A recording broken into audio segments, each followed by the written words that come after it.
107.5, The Game Podcasting is sponsored by Modern Exterminating, a family-oriented company. Professional, honest, and dependable pest control solutions. We're your one-stop shop for all pests. The head coach of a football team really doesn't have a say in scheduling because of the way football scheduling is so far out in advance, right? Right. Like the Virginia Tech game this year was booked well in advance of Shane. We didn't even know Shane Beamer was going to be the head coach. Yeah.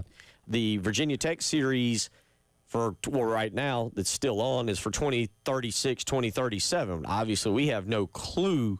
Virginia Tech has no clue. We have no clue if we'll be around for that, let alone who the football coach is. What conference those teams are going to be in by that point in time. The players, the freshmen in that game are, 6 years old right now? Yeah, you know what I mean? exactly. Like it is crazy how far out in advance those things get done. So yeah, Coach Beamer had it was a coincidence that we had the Beamer storyline line up for week 1 this year against Virginia Tech because that game was booked well in advance of Beamer ever even being considered as the head coach here. And yeah, you have to think about those things really far out. And when you make the changes like dropping the Miami series, that had to be done quickly because that series is coming up next year, and you obviously have to have a quick turnaround in terms of replacing that game, but there are plenty of other series you have time to kind of figure out between now and those games going to be played. As of last night, Marquis Anderson is out. Doubtful is Nolan Hay and Casey Henry. Questionable as Miles Norwood, Judge Collier, and Troy Pikes, all those guys on defense. Marquis Anderson makes total sense. You could see that he was in some pain when he came out of the Kentucky game a couple weeks ago. Casey Henry and Nolan Hay kind of checks out with those guys not being available in the last game. I think they were both out going into the Kentucky game, now 2 weeks ago.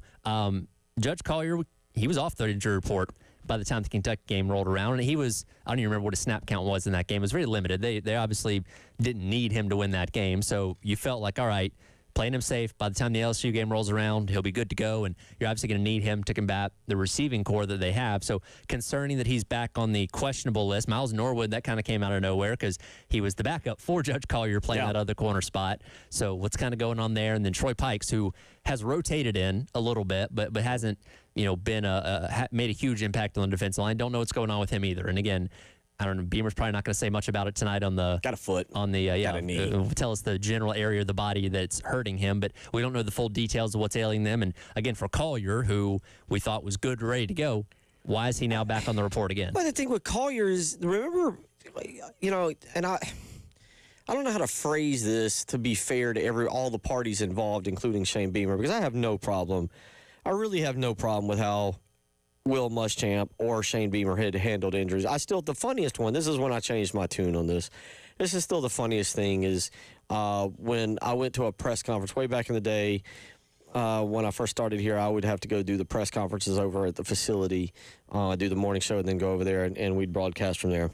And I'm in the parking lot, and Zach Bailey is out in the parking lot with a cast on his ankle and on a scooter. Yeah. And you see him, and we do what we all do. We make mental note. We're like, oh, that's not good. It's the Gamecocks' best offensive lineman. Probably implies he's not playing. All right, that's okay. I've had a cast on before. When you have a cast, it normally equals serious injury. And so we go in, and we listen to Will Muschamp, and Will Muschamp's like, oh, yeah, he's day-to-day. Zach Bailey's day-to-day. And in my mind, because I'm naive and I'm gullible and I like to believe the best in people, and I'm like, well, I guess, realistically speaking, they could put a cast on Sunday and they could cut it off on Thursday. Maybe that makes more sense. And Zach Bailey was out for like 5 weeks.